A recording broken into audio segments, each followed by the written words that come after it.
day 26 of the 40-day Soul Fast by Dr. Cindy Trims. Today's chapter focuses on the power of eating. The first statement I want to share with you here is where she states, words, words, words. Advertising on the side of a bus, a banner behind an airplane, or affixed to a cart in the grocery store. Your ears are bombarded all day long with words. Meetings, children, radio, television, telephones or iPods. Conversations flies at speeds that could break the sound barrier.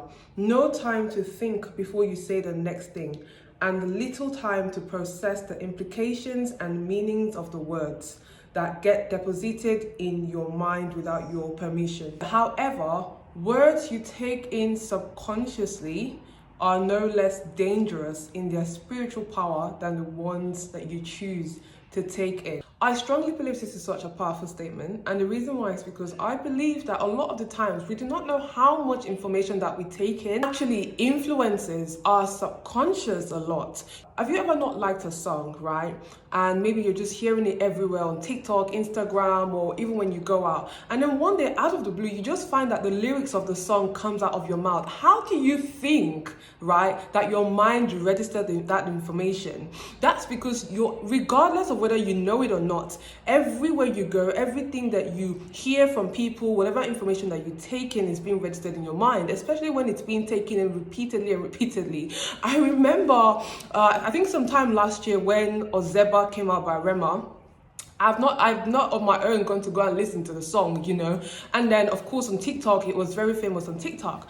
And I remember out of the blue, one day I just literally started singing the song, or literally started hearing it in my mind. And I'm like, excuse me, we take captive of this one and we bring it in obedience to Christ. Because why should I be hearing Ozeba in my mind, you know, or it's not even just Ozeba, like just other instances where like songs that I've not necessarily like on my own just, you know, decided to play, but out of the blue, I literally find myself singing the songs. Where are they coming from? You know, so a lot of the times we do not know how much our subconscious can be influenced by what we take in. So that this is why we need to be so careful of what we listen to, the kind of advice that we take from TikTok, all this advice that might not be good for you, or you will never even know when you start operating from that spirit or from that advice of what that person is saying. And that's because you've given your ear to this person. So make sure that you're careful what you take in. And I believe this is why the Bible talks about renewing our mind, because when we renew our mind with the word of God, everything that we're taking from the world is being washed away and cleansed away, and we're being able to take in the word of God to become that stronghold in our mind, so that when we speak, we're speaking the things of the word of God. And remember that whatever you eat is what you spew out. And remember that when you spew negative, you're going to surely eat the fruit of negative, because the word of God talks about how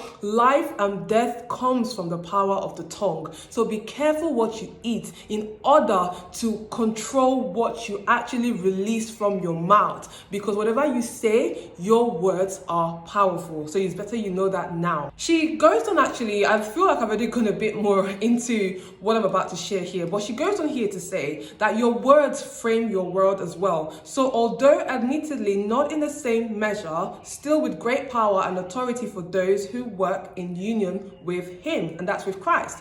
God has fixed the boundaries, and you operate within these borders with the faith you express with your words. And then she says here, your words establish the direction of your life as well, taking you down the road to authenticity, or deterring you to mediocrity, or even immobilizing you altogether into a life of fear. Operate in the power of words by legislating, asking, sowing, and blessing. And then she shares a quote here by Confucius saying, without knowing the force of words, it is impossible to know men. Have you ever heard this statement that when people say that you know a person by what comes out of their mouth? You know how sometimes someone can look really good looking, you know, they have everything put together, but when they open their mouth, it's like they spew out garbage, and it just changes the whole attraction that you ever had for them, right? Exactly. That's the importance of words. And the reason why they have these words, the reason why they're able to release these words in the first place is because of the garbage that they're putting into their mind. So make sure, if you are a believer today, or if you're not a believer, regardless of who you are, make sure that you're feeding yourself Good words, positive words of affirmation, words of the word of God. Speak the word of God to yourself, because whatever you feed yourself is what you spew out.